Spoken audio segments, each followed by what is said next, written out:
Welcome to Wandering But Not Lost, your online source for finding balance so that you can align, connect, and prosper.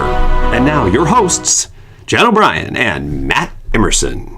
Well, welcome everybody to the Wandering But Not Lost podcast, episode 3. I am Matt Emerson along with my co-host Jan O'Brien. And as a reminder here, you can find all the show notes for this episode at WBNLpodcast.com. So Jan, what's on the agenda? We have an awesome show today. In our tip today, we're going to talk about the recent changes with Facebook and how that impacts all of us that use Facebook for business. And in our Reaching Your Peak segment, I'm very excited to be interviewing Loreen O'Brien on a topic that's really powerful for all of us, and it's really perfect for what we're all about here at Wandering But Not Lost on mindfulness. So she's going to be our main segment today. And then she's going to continue to talk to you, Matt, about Wandering Florida. So we've got a lot in this episode today. It's going to be a very zenful episode. It's a Zen and mindfulness. It's going to be exciting. I'm very excited to talk about it. And, before we jump in, I do want to kind of pick up from our last episode where I was wearing a Georgia Bulldog shirt. And you'll notice that I'm not wearing my Georgia Bulldog shirt today. And it's not that I don't love the Bulldogs any less. If you are a sports fan like me and you follow that game. And like me, right, Jen? Like you. Yeah. I'm going to make Matt a sports fan by the time we're done with this podcasting. Yes, I am. Right. Well, you do like sports, but maybe you're just not as avid a sports fan as me. Right. However, we'll leave it at that. What I want to share, though, is that I am wearing the Vegas Golden Knights shirt because I have just become consumed with watching the Knights here. Something magical has happened in Las Vegas because we finally have a sports team. They're doing really well, even though they lost last night.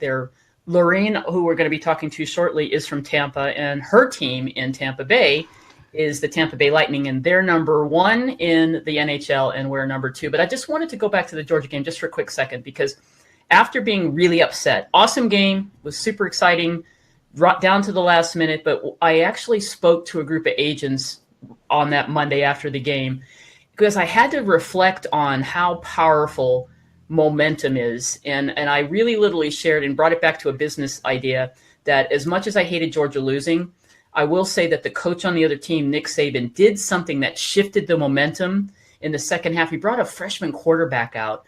And the two coaches from Georgia and Florida, Georgia and Alabama, work together, right? So our coach at Georgia, Kirby Smart, worked for Saban. So I think he was really prepared for him. But this guy's masterful, and he just shifted the momentum by changing something up. The Georgia team wasn't ready for it. He was a left-handed quarterback. He's a freshman. And as soon as the momentum shifted, it was almost like the mindset of the Georgia team just couldn't catch up, and the game was over. And I just thought, how does that work in business? And I really think how it works in business is when you take action and you set the intention and you just really get your mind. And we talk a lot about mindset. And today we're really going to be getting into that mindfulness and how you can be intentional in what you do. But when you have that going on, you literally can just shift the momentum, and then the momentum is with you, and then you're taking action, and then everything changes. And so that's what I got out of the loss to Georgia. Another side of that, though, Jan, I think that's also equally as important to remember. I mean, yes, to get that momentum going is important, but also if you are on the, let's just say it, the want losing side of the event, if you can appreciate and find the reason why it happened, right? It changes the whole thing. I mean, you can kind of get over your loss a little bit faster too. And honestly, next year, great team, we'll be back. Somebody's got to beat Alabama, and it'll be us eventually. But, now it's hockey season, and I'm really into what's happening in Vegas, and we'll talk about that on another episode. So let's jump into our 52 tip of... Oh, we have a visitor. We do have a visitor. Hey, I've been looking forward to the mascot coming in, but she only saw the tail, so there we are. For those of you that are listening, if you remember, this is a good segue to say that if you want to see us in action, we literally record all the video, and we have it over on our YouTube channel. If you go to WBNLpodcast.com, you can pick up the show notes, and we have actually the videos, and you will see the podcast mascot, which is, I think that was Sheldon that went. No, actually, that was Whitney, who, by the way, was named after Mount Whitney after we did our ascent up there. So, you got to keep the wandering into the whole thing. All right, even your animals. So. And I'm certainly sure we'll talk about Mount Whitney in a future podcast.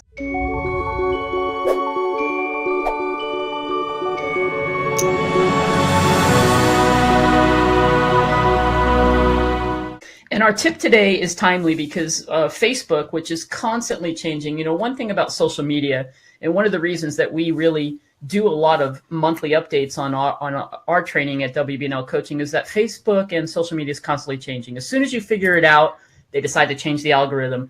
This is a huge thing that happened on January 11th. Mark Zuckerberg posted on Facebook a major change. And I just want to take it through our tip here and tell you what was the change. Well, the change literally was about what's going to show up in our newsfeed. And to sum it up, I have links in our show notes so you can actually go and read if you missed all of this big announcement. You can actually go see what he posted and what Facebook put up about what they're changing. And what they're doing is they want to have more meaningful interactions on business pages, not on business pages, on your newsfeed. So what they're promising you is that you're going to see more posts from your friends, families, brands that you actually follow and you like and that you interact with. And you're going to see less of just random posts from brands that maybe you like their posts in the past. So how it works now is if you like something, you've all noticed it. If you like something, you comment it, you see more of those things in your post. Now what they're saying, unless from the brand or the business, there's a lot of interaction and conversation going on, you're not going to see those posts. So if you're a business and you have a business page and you don't really have a lot of interaction on your business page, you're probably not you're going to see less of your posts showing up organically in people's feeds. Now, here's the upside. So I just want to talk about 3 or 4 things that we think are important we're going to be doing here at WBNL Coaching for our social media. And the first one is it needs to be more engaging content. So you need to put more content on your pages that are going to encourage people to have a conversation with you. And the next point I want to make is do not engage in what they call engagement bait, which means you post something and you say, you give an encouragement. If you like my post or you do a comment, we're going to do something for you. They're going to literally take those posts off. So you can't do something that says, if you like my post or comment, I'll do this thing for you. So they don't want you doing that. So it needs to be legitimate things. Some other positive things for you is that if you have a decent Facebook page and people follow you, you got to remind your followers that they can, and all of us need to know this, you can go into your Facebook settings and your privacy settings and notifications and so forth and say, I want to see posts from this brand or this business page because I like it, and they will show up in your feed. So we as individual users can control what we see from brands and business pages and celebrities and things like that. Now, what's not changing, of course, is Facebook wants you to advertise business owners. So if you continue to advertise and you're very, very specific in your niche marketing on the audiences that you're going to, you're definitely going to reach people. And so it's not going to go away for businesses that you just basically have to pay to play. A couple other tips that are coming out from all the marketing and research, all the marketing companies I follow about how they're responding to this change, because there's so many marketing and social media companies out there that rely on Facebook. They're in the know. The big thing that all of them are agreeing to, and I agree as well, is that it's all about video. We've been talking about video forever, right, Matt? That's right. And honestly, what Facebook is saying, it's more about live stream. So using Facebook Live, they feel encourages more conversation. So if you haven't gotten into using Facebook Live and trying that, that's probably a strategy for you this year in your business, is to engage with using video. And then probably the last thing I'll share here on this is groups. Now we have used groups for our private groups, right, Matt? And it's about having enough people to engage in, but it may be interesting to look at, instead of a page, you might want to consider creating a group if you're going to actively post in the group and you're going to put useful, engaging content, like maybe events that are going on in your community, for example. And for real estate, it could be things like holding an open house, of course, but you could actually create more of a community Facebook page in your business where you're providing information. And I think that would be a way to engage. Okay, so that's it for the tip. We'll have a lot of in the notes, in the show notes, we'll have the links to all of this and all these points I just went down rather quickly, a little bit more in detail. That'll give you some strategies for how to make the adjustments to Facebook. The big thing is don't post a lot. Actually, 1 to 2 times a day is enough, is what everybody is saying for Facebook. And there really needs to be some thought behind what you post.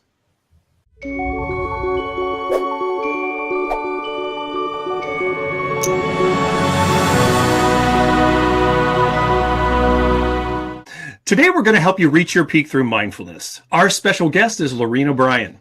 Loreen is a licensed mental health counselor with a private practice in Tampa, Florida, and specializes in working with people who are experiencing severe anxiety, including panic attacks and PTSD. Loreen has also been trained in some of the best techniques to calm the mind and bring overall balance. These include accelerated resolution therapy, EFT tapping, yoga nidra, and various mindfulness approaches, which we are going to talk about. She teaches most of these to the people she works with so they can feel empowered to bring about their own sense of balance and calm. Loreen holds a master level degree in mental health counseling from the University of South Florida, a Master of Divinity from the General Seminary in New York, and a master's degree in educational leadership from the University of West Georgia. Yes, welcome, Loreen. So Hello. We're so excited to have you on our podcast today. So folks, yes, Loreen O'Brien, there is a connection. Not only is she my sister, but I want to share that she's been a great counselor and mentor and coach to me over the years. And I'm so excited to talk to you today, Loreen, to share some of these great techniques of things that you shared with me. And I have watched you help others with in your practice. So welcome. Great. Thanks for letting me be on. All right. Excellent. So why don't we jump right in and talk to everybody about what is mindfulness? Well, the best definition is really from Jon Kabat-Zinn. He is at the University of Massachusetts Medical School, where he has a stress reduction clinic like for a few decades now. And his definition is mindfulness is paying attention on purpose in the present moment without judgment. Perfect. So it's not being just aware or kind of tuning in once in a while. It's paying attention on purpose with intention in the present moment without judgment. I like to talk about what without judgment means. That's the key. So if you do intentionally pay attention in the moment and you're in the now, in the present, you can have a lot of judgment about what's happening in your present moment. I don't like this moment. I wish this moment was different. I don't like the person in front of me. When is this meeting going to be over? You could be present and you could be mindful, but have a lot of judgments about the moment. You could be judging yourself in that moment. A lot could go on in a moment. So mindfulness, I love his definition the best, is paying attention on purpose. Yep. In the present moment without judgment. Okay. So if that's what it is, what is it not? Well, what it is not is an add-on. So it's not something extra you have to do in your day. We got enough to do during the day, like go to work, do our laundry, go grocery shopping. It's not one more thing to do. So it's definitely not an add-on to your day. It's a mindset and a way to integrate your day. So you're going through your day mindfully. You're not, if you say, I'm going to start being more mindful, you're not going somewhere after work to go do a mindful practice. You're doing it throughout your day. So that's one thing mindfulness is not. It's not one more thing to do. It's not an add-on. Some people think it's a religion. It's not a religion. Okay. Although most cultures and religions do have some type of practice or ritual that involves getting in the now. Getting in the present moment. Sure. So that could be through prayer, chanting, meditation. So yes, a lot of religions have ways to cultivate getting in the now, but in and of itself, mindfulness is not a religion. It's not, this is probably the most common thing. People think mindfulness is about spacing out, escaping, or emptying your mind. That's not what mindfulness is. This is about tuning in. Getting connected. Right. It's the exact opposite, really. Yeah. Yeah. The other thing would be more of meditation, which we'll talk about in a second. So basically, no, you are not escaping. You're very much in the present moment, which is hard for people to do. It's not about spacing out. It's not about, I have to empty my mind. It's about tuning in, connecting, being where you are right now, and being able to balance what's going on in you and around you. Because what happens when you are in the moment, if you tune in, your mind is very busy. It has a lot to say, like I said, about the present moment. So it's how to be in the moment differently, how to relate to it differently. So it's not an escape. You're very tuned in. Like you said, Matt, it's totally opposite of that. Another thing it's not, mindfulness is definitely not meditation. There is a form of meditation called mindfulness meditation. Mm-hmm. But meditation is an add-on. Okay. Meditation is, Gotcha. I'm going to sit down for 10 minutes, 20 minutes, 30 minutes, 45 minutes. I am going to notice when thoughts come, but let them go and focus on my breath. And you really are trying to sink below the thoughts and not even interact with your environment. So in general, that's what meditation is. Mm-hmm. There are many people doing mindful meditation, and so they are focusing on their breath. Their mind is involved. If the mind is involved in meditation, Mm-hmm. then it's mindfulness meditation. Okay, so that's really where, so more, when you say like an add-on, I love that. It really helps everybody kind of compartmentalize and get the difference there. But you can do a mindfulness meditation where you are carving out 30 minutes and you're going to really be mindful about your breath or do something that is going to be in that realm. There's other types of meditation, but today we're talking about mindfulness is not this add-on, it's awareness, and it's something that you can practice. So why don't we go into that next? Like, can you give some examples so we can really say, like, how are you mindfully going about your day and everything that you do? Right. What are some examples of that? So that's the big thing. So it's something very simple and not complicated. Some practical ways that you could do mindfulness throughout your day. And this is what I do. I mean, this has been a practice of mine for a long time. And there's some reasons we'll talk later. Why is this worth doing? Why is this beneficial? There's a whole host of reasons why. So some examples of how you would go through your day mindfully. The very first one would be like in the shower. So in the shower, people are thinking all the things they got to do. Right. Oh my God, my time. I get a lot of ideas in the shower. Showers can bring great insight too. That's for sure. But every once in a while, you should have a shower and be in the shower. Be there, be present, and notice the water. So if you were having a mindful shower, you would notice the temperature of the water on your skin. Love it. You would notice the feeling it gives you. You would be so in the present moment. If you're off planning your day, you physically are in the shower, but mentally you are not. Got it. So in a nutshell, that is what mindfulness is. Other ways you could do this, I'm not a cook. I don't like cooking, but I like chopping. Yes. So I'm a good sous chef, So if I have vegetables, I'm chopping and I'm mindfully aware of it while I'm cutting them. I'm noticing I'm cutting the carrots long ways. I notice I'm kind of cutting them evenly. You intentionally are focusing on it. So it can be very relaxing. That's one of the things. But if you are focused intentionally on what you're doing in the moment, you cannot be somewhere else. That's awesome. It's so true.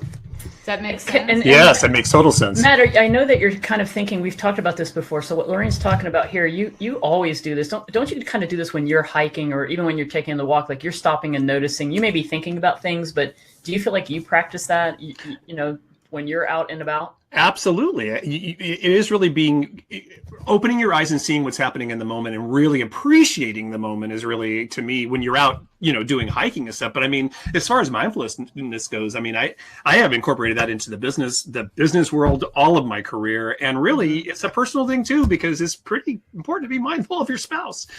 So that's another part of the whole shebang. So yeah, absolutely. Well, totally. So a lot of people, especially in business, are multitasking, or they believe they're multitasking. There's been evidence of this and some research that says, no, the mind is just very quickly switching from one thing to another. So you think you're doing a bunch of things at once, but you're doing a lot of things probably not at the quality you could be doing them in a short time. So mindfulness, and that's one of the benefits we'll get to in a minute for improved relationships. It's very important to be mindful. That means be with your significant other, the person that your relationship. Yes. Right. When they're talking, you're not saying, well, when they're done, I'm going to say this. If you're doing that, you're not even being mindful. You're not in that moment listening to the person. So literally it's everything. This doesn't have to be, this is not difficult. This is literally deciding that as you go about your day and everything that you're doing, like right now, we're on this podcast, we're in the moment with each other. We're not thinking about other things. When I wash the dishes, when I take a walk, when I'm with a client, when I'm doing anything, I'm just actually stopping. I'm in the moment. I'm fully engaged and I'm aware of everything that's going on. Is that really what you're saying? That's really it. I mean, one of the big examples I was going to give, but Matt already hit it. Sorry. No, it's great. Mindful walking. So one of my own personal wellness approaches is, it is an add-on to go for a walk, unless if you don't exercise much. And so carving out time to walk is important. But you could go on a walk where you are lost in thought. You will get exercise. But if you want a mindful walk, now that's how the kind of walk I do. I walk on purpose with intention, listening for the sounds of certain birds. Because I know that one's a cardinal, that one's a hawk, and then I'm looking for it. So I am, like you just said, Matt, you are really engaged, bringing total attention, awareness to your walk. I mean, Thich Nhat Hanh even has a walking meditation where you're mindful and you are paying attention to your heel hitting the sidewalk, then your toes, then your foot coming up. And you could take that to a serious practice. But I work with a lot of people with anxiety, and first of all, walking is good for anxiety. But then if I say take a mindful walk, you are not entertaining all this bombardment of things that usually our thoughts are about ruminating over something from the past, or worrying about something coming up. And if you're in either of those two places, you're not in the now, which is actually the only life we have is happening right now in this moment. So, and as we get older, there's like less and less moments to be. So you want to be in the now. And if you practice mindfulness, and so you just incorporate it into what you do normally in your life. And so you're not just mindless. And so what are the benefits? You're kind of talking around the benefits. So let's just dig a little deeper into the benefits of just living this way. It's really about a state of being, really living. It's a mindset shift. Basically, it's like, I'm going to be mindful. I'm going to be aware in everything I do today. Intentional too. So intentional. Good. Probably the biggest benefit to cultivating mindfulness, incorporating it seamlessly into your life, it has a huge mental health benefit. And you can see from what I just said, anxiety will go down. This is all proven out in the research. Lessening of depression, you'll see panic going down. And the reason is when we're not mindful, you get swept away by your thoughts. A lot of people see the panic disorder and anxiety problems. They think they believe their thoughts, So what you come to find out is you're not your thoughts. But if you are not mindful, you get swept away by them and you over-identify with them and there's no space from them. So mindfulness, you're very aware what your brain is doing. You are able to go, wow, I'm really ruminating on something from the past. And then you can come back from that. Or worrying about something that's coming up in the future that you have that's the other area. That's right. You created, mindfulness gives you a space and awareness to go, wow, look what my brain's doing. It's taking me over to the future, which is causing all this anxiety. Right. And how do you get back in the present moment then? Usually by your breath. It's the number one way to get back in the present moment. And there's some techniques we'll talk about later, apps I would recommend and stuff to help you do this. But so basically, to get out, what happens is we end up fighting with these thoughts, resisting against the present moment. And this results in a lot of anxiety and depression for people. And it's really a lot of it, yes, some of it comes from our things that have happened to us, but what makes matters worse is what we think about all the things that have happened to us and the stories we create around it. So it's really being lost in thought. People really get great results from improving anxiety and depression if they can get mindful.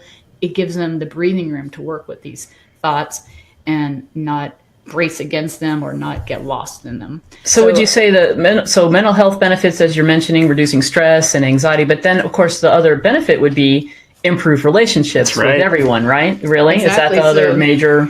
Also, do you feel like there would be physical benefits, like the benefits that the studies show in meditation as well, because you are slowing down and breathing and being more aware as you go about your day? Yeah, so there's huge health benefits. It's been proven that mindfulness lowers blood pressure, and just that alone improves a whole bunch of health problems. Sure. People who are chronically stressed for a long time, not to make people more anxious, but if you don't know how to work with bringing your response to stress down, stress is going to stay. Stressors stay. Your response to the stressors is all you have control over. So if you don't get a handle on stress, there are some ramifications for health.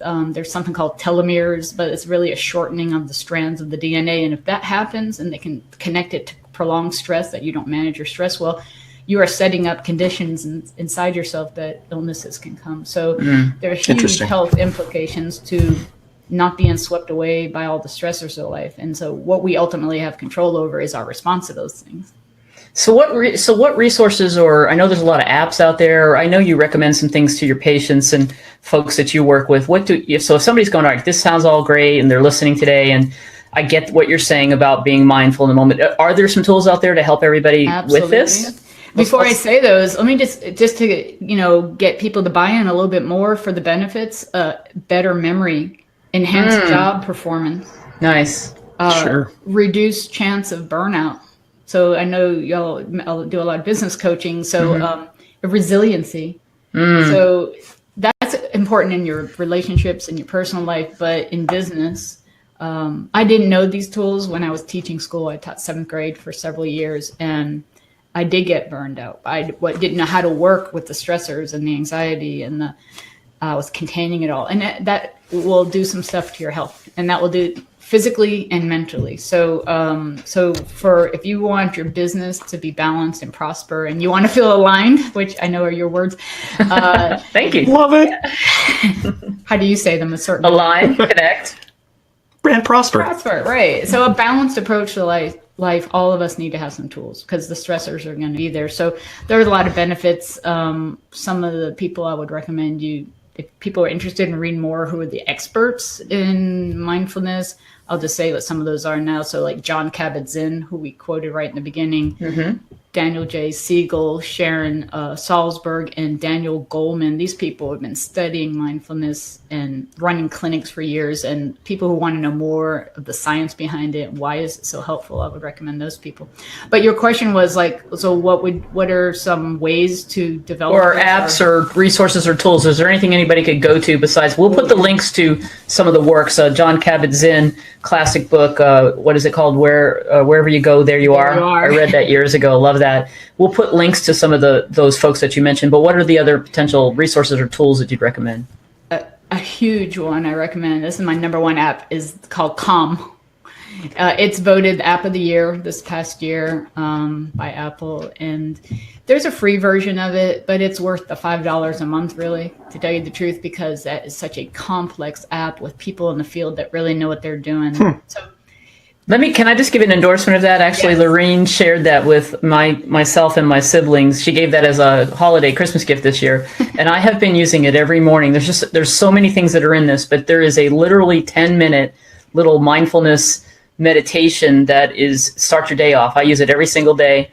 And then there's some awesome other guided meditations and so forth in there. But it gets you into a routine. And so I start my day out with that. So thank you very much. So Calm. And not only that, Calm is very calming, for sure. Very calming. And at the end of the day, you can use Calm again, and they have sleep stories. So that's they have helped me go to sleep. I will agree.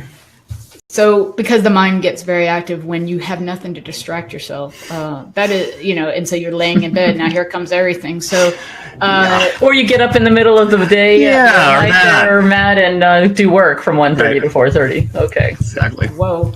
But now this would off to the App Store. We're going to get to the Calm. Yeah. It's great. And I don't fall asleep with earbuds in my ears or strangle myself. I recently got a headband that has Bluetooth speakers in it. Cool. And so I just have this little headband, so when I fall asleep, it's on. So I sleep in a little soft headband. That's a good tip. All right. So you like Calm. Anything else? This would be an add-on, though. Remember, this is... Yeah, exactly. I get it. Right. This is saying... Some of us need a little boost. We need a little support to get us into that rhythm of because changing you have to a habit. break a pattern, so this will help you break some, really entrenched patterns that we have. The other thing is something called neuroplasticity. The brain...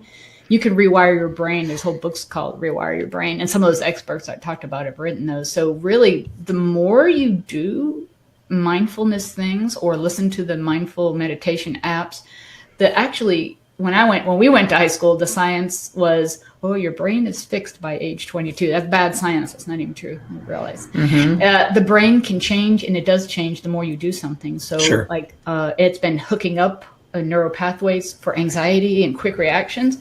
But the more you do mindful things, and so this is why it's good to do an add-on like a Calm app, you start establishing new pathways in the brain, and they, like little roots, they start to hook up that way for you. And so the mind kind of likes it. And then you can get into these mindful gaps a little better. So I recommend, even though mindfulness is a way to go through life every day, to do something with an app or do a practice. So Calm is the one I would recommend because it builds your ability to do mindfulness.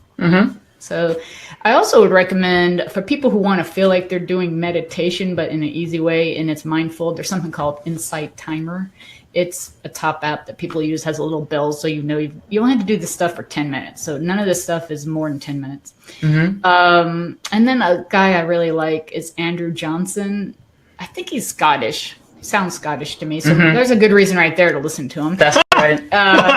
He's known internationally, and I know you're going to have links at my website where I show you what his apps look like. He has a bunch of free ones, and he has some great ones for its sleep to get the mind to stop being lost and busy and doing all the stuff at night. A lot of it's good ones for sleep or to start your day. So he has a bunch of mindful apps. So I definitely recommend using some apps to start building your ability to be mindful. And let's wrap up with a couple things here. I want to ask you one last question regarding, and then in that way we can get you to tell people where they can go to download maybe some of these other techniques and things that you have. So we've discussed mindfulness. You really helped us understand what that's all about. You've recommended a couple apps, which we'll have links to.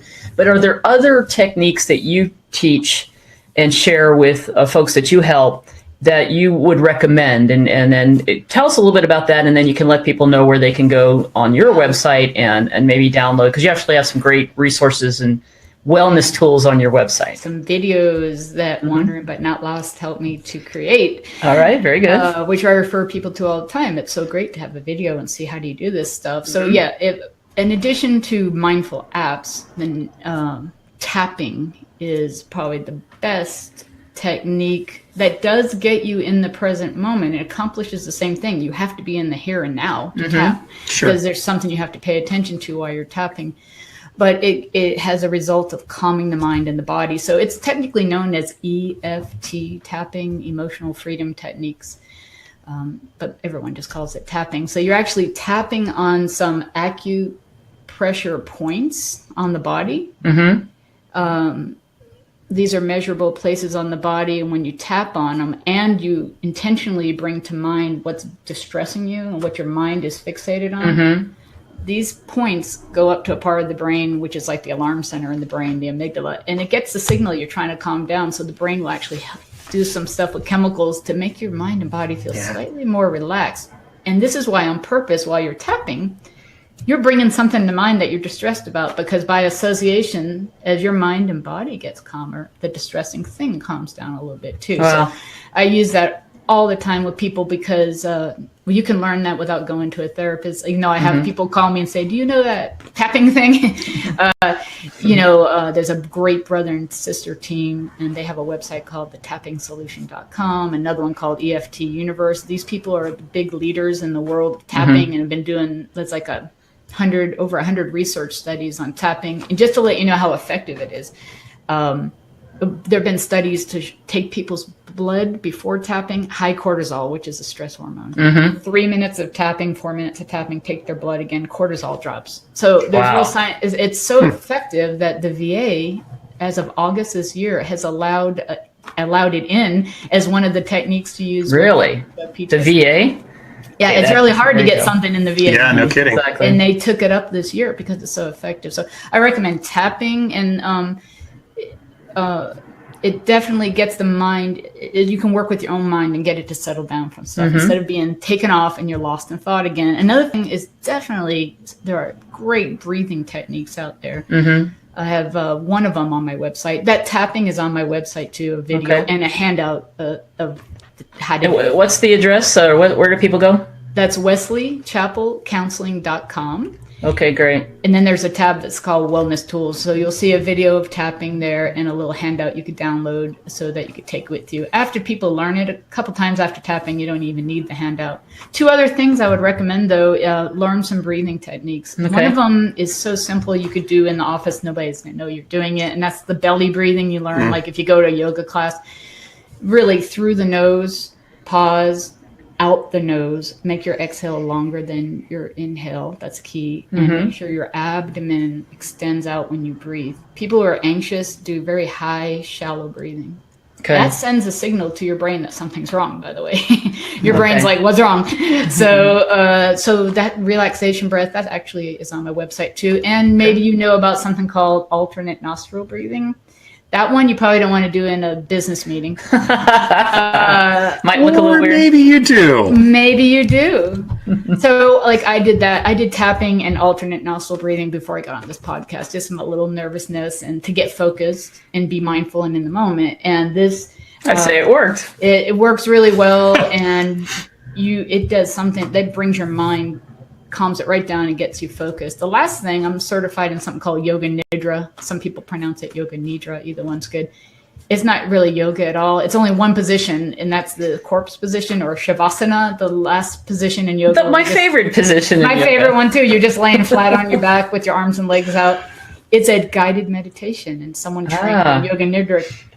You close your eyes, you stay still, and you just listen, and you're guided through, and it relaxes your whole system on many levels. And you come out of that with a really refreshed feeling, and mind and body is very calm and feeling more balanced. So those are the things I would recommend. Well, I have to say this, Loreen, going through this interview and you sharing, I don't know about you, Matt, but I actually feel very relaxed and calm. I don't know if it was you were doing something in there. No, everyone had adjusted their breathing. I could see it happening. So, yes. We did. And so, again, you can go to WBNLpodcast.com. We will have links and a lot of the information that Loreen has been talking about on this particular episode. We'll have that for you.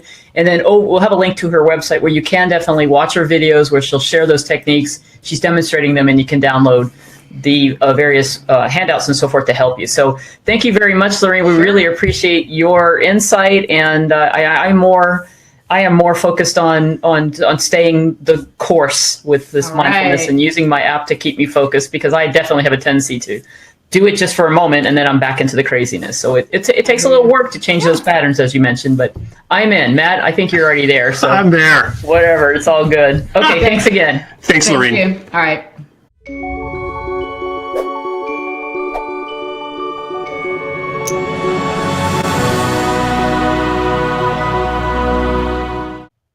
Florida, which joined the Union as the 27th state in 1845, is nicknamed the Sunshine State and known for its balmy climate and natural beauty.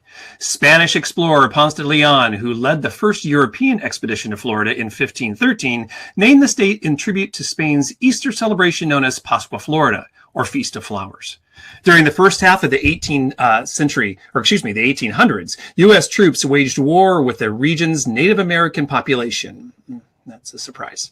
During the Civil War, Florida was the third state to secede from the Union. Beginning in the late 19th century, residents of northern states flocked to Florida to escape harsh winters. In the 20th century, tourism became Florida's leading industry and remains so today, attracting millions of visitors annually. Florida is also known for its oranges and grapefruit, and some 80% of America's citrus is grown there. Perhaps best known for the attractions of Orlando, Florida also boasts a wide variety of outdoor recreation on both the water and land.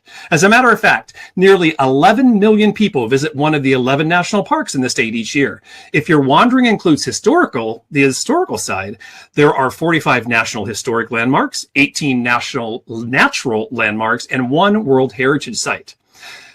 Loreen is going to take us on an adventure today to Honeymoon Island State Park, where you'll have the opportunity to see osprey, turtles, armadillos, eagles, and the elusive great horned owl. So let's experience some Wandering Zen. Over to you, Loreen. Hi, Matt. Welcome. I'm so glad to be here. And you're right, that great horned owl is elusive on Honeymoon Island. I have yet to get my own picture of it. There's a pair of them nesting there, and there's actually little baby owls. Other people get pictures of them, or when I'm leaving that path, people say, "Did you see the owls?" And I have not yet seen it, but I know they're there. Well, good luck with that. That is the bird that I want to see, and I cannot find them anywhere. And I would think my bucket list is complete. Well, which is probably the first time anyone's ever said their bucket list will be complete if they see an owl. But it's a big deal for me. Okay. Oh my gosh. So this Honeymoon Island is one of my favorite spots. I live in the northern part of Tampa. near in a community called Wesley Chapel. So it's northern. And it takes 50 minutes to an hour to go directly west over to the Gulf and to a little town called Dunedin. And you go over the causeway there on to the state park, where there's no condos and restaurants, although there's like a little cottage to get a drink or something there so you don't dehydrate. But it's Honeymoon Island is awesome, especially to go there intentionally to have a mindful experience. What I love about it is they have a short nature trail. I really don't know. It maybe takes about 20 to 25 minutes walking in, and then turn around, you come back out the same way. And that trail is called the Osprey Trail. Which gives you a hint of one of the things you're definitely going to see there. I mean, they have really tall pines and other types of local Florida scrubby bushes and trees. I don't know the names of, but you are for sure going to see these large nests and where osprey are. They're fantastic birds if you're not seeing them. They're black and white, and they really stand out. Gorgeous, yeah. Yeah, have you seen them? Oh, yeah. Beautiful. Yeah. You think you're seeing an eagle or something. They're really pretty cool, right? So we have a lot of those here, but they definitely nest along in these trees. So you walking into a very wide path that's cleared out. So, you know, the wildlife is away from you a little bit because, yes, we do have rattlesnakes and poisonous frogs and weird things in Florida. But they stay away from you because it's a nice cleared path to walk in. Several people could be walking at one time. And what's great, you get down to the end of that path and they have it fenced off so that you can't get any closer because there's an eagle's nest so cool. on the other side of that fenced area, and to make sure people don't disturb it. And I read that this is the 10th year that eagle pair have been nesting there and having their little eaglets. That's Don't awesome. even have a cam, Loreen? This one does not. The one in Fort Myers, Florida, has a little eagle cam. It's funny you should mention that because I was just actually in Fort Myers last week and I was talking to someone down there that was saying just the eagle population overall in Florida is just, it's really making a huge comeback. There's so many more than there used to be, which is really exciting for, you know, the rehabilitation of the American eagle. Absolutely. I know. I didn't realize we had so many eagles as well. When Hurricane Irma just came through, these eagles had to rebuild their nest. But they're still there in that same location. So you're definitely going to see them. You're going to see really cool tortoises that we have here, different types of turtles and armadillos. So that's common to see them on this path. And so, you know, I recommend that location for folks so that, because I believe in doing mindful walking. So if you're going to get out in nature, be sure you're really tuned in to what's around you. Certainly don't go into this beautiful setting and be worrying about what you should be doing or how quickly you need to get back out of the woods because you have things to do. There's plenty of things to focus your attention on and be quite mindful. And there's some benches to stop and just sit and enjoy it. And then that's only half the thing that I love about Honeymoon Island. The other part of this journey is when you come back out that pathway, and where you come back across where you parked, and there's some picnic tables and grills. You just walk through that area, and then there'll be the sandy path. For a long time, I didn't go down that sandy path. It didn't dawn on me that the beach could be at the end of that path. Sure.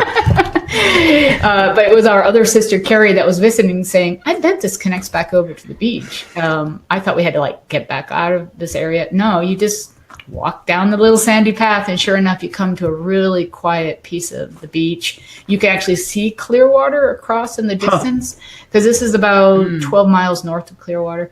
But you're just sitting out there with no high rises, no bars, it's a very peaceful, beautiful place. So that's the other half of why Honeymoon Island's so awesome. Sounds like a good place to catch some Wandering Zen. Absolutely. Oh, yeah. I have done that very thing, and we'll be doing it later this year, Loreen. Yes, Jan's been there. What did you think of that area, Jan? I just thought you described it perfectly, and I just realized that we're planning a trip hopefully in September, and I now know that I'm definitely coming to Tampa. We're going to do some of our own Wandering Zen, and then head up to Georgia. There you go. It's perfect. And we'll have some information that we'll invite you back after we go explore St. Simon Island and then some of those barrier islands in Georgia, and we'll do a future Wandering Zen in places I don't even think Matt's been to. Yeah, a lot of places in Florida I haven't been to. So this sounds fantastic. I really need to check that out. Hey, Loreen, just real quickly, as you drive into that location, what's the parking like? I mean, is it easy to find? As far as getting there, what's the process? Right. So when you get over to that west coast from Tampa, to the town of Dunedin, you'll go across a causeway, and it's a state park. It's gated with, the workers up front. It's like $6 or $8 a car, something like that you pay to get in. And when you come in, though, it's pretty clearly marked. They'll give you a map at the entrance there. So you may want to not do, if you don't do the trail, there is a dog park there on the beach. There's a dog beach, but the dogs have to stay on leashes. If you want to go to where there's a little more access to get a hot dog and a Coke or something, it can take you into that several parking areas where you're going to have something more around. But if you just follow the signs, and off to the right, it's clearly on the map, and there's a sign that says, the hiking trails, the walking trails, and you go down there, and there's plenty of parking. I mean, before you could get on the trail, the parking lot is right there in amongst the trees. So, and real easy. Everything's just like one way in with little cul-de-sacs and loops to get to these various things, and one way back out of that park. Awesome. How'd you find out about it? Was it a referral from somebody that you was talking to, or No, actually, I'm a wanderer. Love that. Yeah. So when I moved to Florida 10 years ago, what's really important to me is to get out and see what's around me. Sure. And so I can feel rooted where I am and connected to where I am. And I'm someone that I just have to have nature. It's what helps balance me. So I started to see what is around me without going to St. Pete Beach or Clearwater Beach, where there's just tons of people. So there are some cool places in Florida like this that a lot of people know about Honeymoon Island, but people that love nature and want to see the birds are out there taking pictures of them, of nature. That's who you're going to see on these on this path. So that really, just because I am someone that's going to get out and wander and see what I can connect with. I for example, I live in a neighborhood where a lot of cookie cutter homes, and there's not a lot of nature right immediately outside my door. But I make sure I go out of my neighborhood, down a mile or half a mile into a development where there's still plenty of nature left, and I can see hawks and other things. So I think that's the key. What else do you see? I was waiting for Jen to bring that up. I'm bringing it up because every time I go visit Loreen and we go do this little wandering, I'm always looking for an alligator. And I actually I will say that I finally got to see an alligator. You did see one last time. So I call that trail my own name. I named it the Alligator Trail. That's right. You always see alligators. Every time I walk there's ponds. And so I'm a big believer of getting out and connecting. But if you don't have the time to drive somewhere or fly somewhere, you can be intentional about finding something close to home that you on purpose go to, because you can get the same effects even if you don't have to take an airplane to get there. Yeah, I couldn't agree with you more. Florida is a pretty incredible place to wander, and you really don't have to go very far if you want to get into seeing, what my wife and I call a lot of them the denizens of the deep, because there are a lot of, you have to keep your eyes open down there. Right? I've walked up on alligators before. There's lots of ponds here, and they just tell you in Florida, assume there is an alligator in the pond. I used to think that was just kind of cute, but it's true. But they do, and the people will say, "Oh, but they leave you alone. It's just leave them alone." Unless, I was like, until they don't. They say unless it's mating season or it's a mother alligator protecting your young. So I don't know how you're supposed to know all that. But, right. Pretty much you just stay away from them and they slip back in the water. Absolutely. Have you been down to the Everglades, down in that area? I have not. It's one of the most beautiful places in Florida. Well, I've not myself been there, no. Yeah, I bring that up because, Florida is swampy all over the place. And you're absolutely right. And thank you for sharing, about Honeymoon Island, because that sounds like a place, certainly, when I'm there next time, which seems like I've been getting to Florida way too much in the last year. But if there's such a thing. But I need to get up there and check that out because it sounds really fantastic. It's great to find places where there are, the animals you described are all over the state. But those are there, and if you open your eyes and you're really looking for them, you're going to be able to find them. And I have a wandering tip for people that are down towards the Everglades as well. The Everglades National Park is huge, and it's unlike a lot of national parks because there's not like one iconic thing like Half Dome at Yosemite or the Grand Canyon, the south rim of the Grand Canyon. The Everglades it's really spread out, and there's a lot of different little places where you can can go within the Everglades and see different things, but kind of the same type of thing throughout the Everglades as well. There are probably 10 to 15 different visitor center throughout the Everglades. So there's a lot of places to get information and a lot of hikes to go on, a lot of things to do in the water. My cousin has gone on these what sound really like incredible hiking adventures where you actually camp in the Everglades and you actually hike in the water up into the Everglades. She's done it a bunch of times, and I always ask her about that. So what's happening with the, as I said, the denizens of the deep, lurking around? She goes, yeah, you'll be walking right around. You'll see them floating around in the water. And, that's obviously that works for her.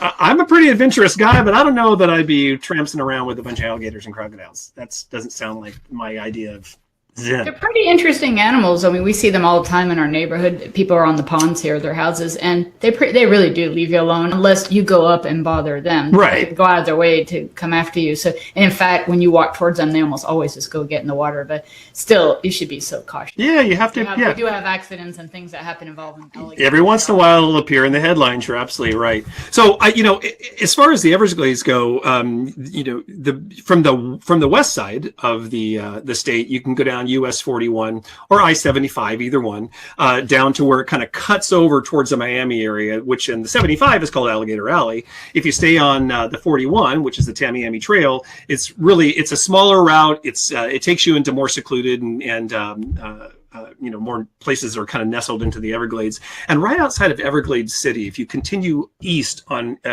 US 41, you'll come to a place that is really not all that well marked. But if you go to our website, wanderingbutnotlost.com, you'll be able to get a full guide to the road that I'm talking about and actually how to get it, because it's pretty easy to miss, actually. But it's just called the Loop Road Scenic Drive. And it's a 24-mile loop road that connects from 41 back up to 41 again. Most of it's a gravel road. I would say probably 80% of it is a gravel road. And you just start heading out really literally down into the Everglades. And it's a little bit, creepy is the wrong word, but you kind of feel like you're going off into the woods, right? You can see clearly alligators and crocodiles in that area, the American crocodile. There can be bears, obviously all the bird life that you talked about, armadillos, definitely. And also as elusive apparently as the owl, the Florida panther can be around in the area too. Now, of course, as we have been, kind of talking about, you have to stop and look for these things. Had my eyes peeled for all of these animals, especially the panther, because I think, once again, not unlike the owl, I think I would, lay down and die if I saw a panther, not because I'm scared of them, because it would just be so beautiful to see one. Right. But the road is great. It's not very well traveled. We went in April, so it was kind of around spring break, and we probably were around 2 or 3 other cars the whole 24 miles. So you really are out there. It feels like you were almost on your own little safari, which is pretty awesome. And once again, if you go to the website, there is a guide that will walk you through, kind of like the milepost, where you can stop and look for particular things. So I don't want to go into all of that. Just check it out on the website. But it is a fantastic way to get out off the main highway and kind of experience what the Everglades are all about. If you want to see alligators and you haven't seen them, you will see them on this trail. And they're in the water, on the land, in the road. There was a time where we literally just kind of had to wait for the alligator to cross because it was crossing the road, and there's not much you can do about that. A lot of places to get out and take pictures if you want to. Like I said, we didn't get out of the car a whole lot because, well, you never know. You just don't know. Plus, I was with my 83-year-old mother, and I just don't really think that she could outrun too many things. Probably not. Probably not even the armadillo. Yeah, exactly. Yeah. So anyway, it's fantastic, and not only just the wildlife that you see, but the flora is absolutely incredible, and it's otherworldly. In the kind of the bayou. Yeah, it is Jurassic Parky. It is very primeval down there. Mm-hmm. The bromeliads and everything you'll see in the moss hanging from the trees. It's really an incredible little adventure. It takes a little while because, like I said, the 24 miles is pretty much a gravel path, so you're not speeding on through the area, but it is well worth the little side trip off the 41 as you're heading across over to the east side of the state. And if you want to see get a feel of what the Everglades are all about, and you don't want to be with the throngs of tourists that might be somewhere, this is a great place to go. So there's so many places in Florida that are going to be exactly like this experience, but this one is really easy to get to, and it's well worth the trip if you're looking for the Everglade experience. I'm actually glad to hear that, because that route you're talking about sounds much more doable and appealing to me. I think I'll tell you, I was down in Florida during Irma, and we were actually over in Miami during the actual hurricane. And when we came back, we decided, because it was the time when people were actually being able to travel back across, to get to the West Coast, we decided not to take I-75 across, but to take 41 instead. And it really was just a fantastic trip, because it's a 2-lane road the entire way.